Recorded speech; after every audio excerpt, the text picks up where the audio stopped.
High friends, welcome to my YouTube channel. चला तर मग आज बनवूयात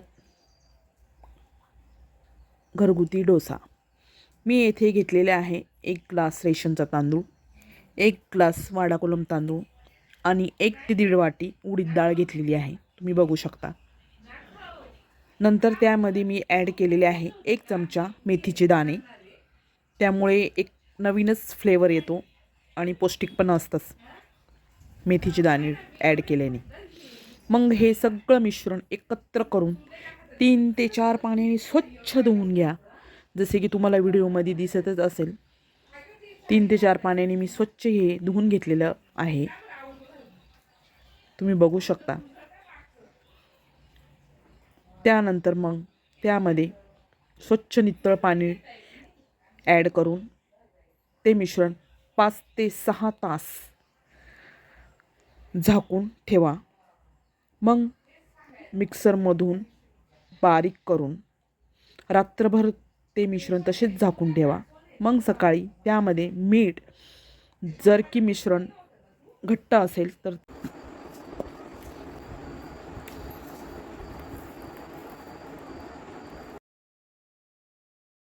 ॲड करून ते मिश्रण तुमच्या आवडीनुसार ते मॅनेज करू शकता.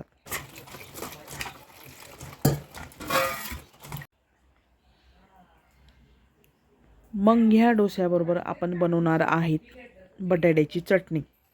तर चला मग मी येथे घेतलेले आहे 7 ते 8 हिरव्या मिरच्या. जसे की तुम्हाला व्हिडिओमध्ये दिसत असेल. तसेच कढीपत्ता अर्धा काही चाकूच्या साहाय्याने थोडा बारीक करून घ्या, कारण की त्यामुळे जास्त चव उतरते. आणि नंतर थोडासा असा त्याची पानं टाका. 5 ते 6 कांदे, ते पण अशा पद्धतीने बारीक कापून घ्या. कोथिंबीर, नंतर हिरवी मिरची व लसूण अद्रक याची पेस्ट मिक्सरमधून बारीक तयार करून घ्या. नंतर हे बटाटे अशा प्रकारे सोलून नंतर चाकूच्या साहाय्याने असे कट करून घ्या.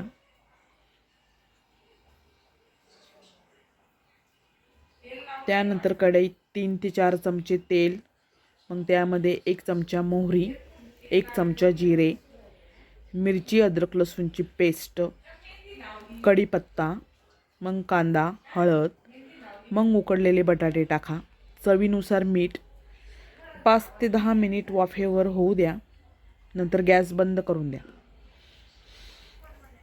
तुमच्याकडे जर केळीचं झाड असेल तर चांगलीच गोष्ट आहे, नसेल तर तुम्ही स्किप पण करू शकता.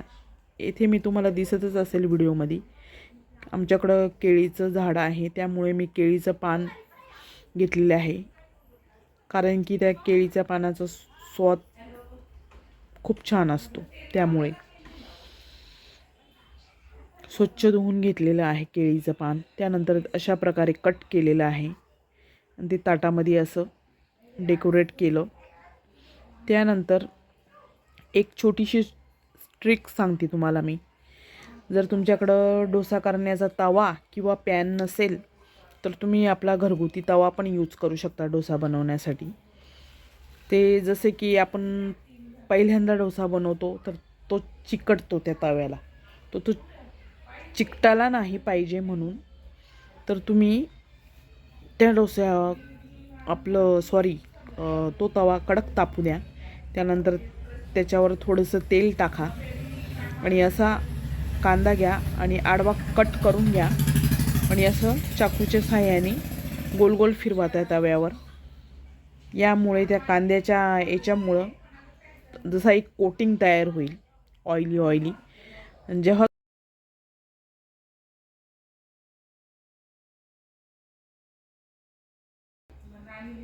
अशा प्रकारे तुम्ही सगळे डोसे तयार करून घ्या. तुम्ही बघू शकता. धन्यवाद.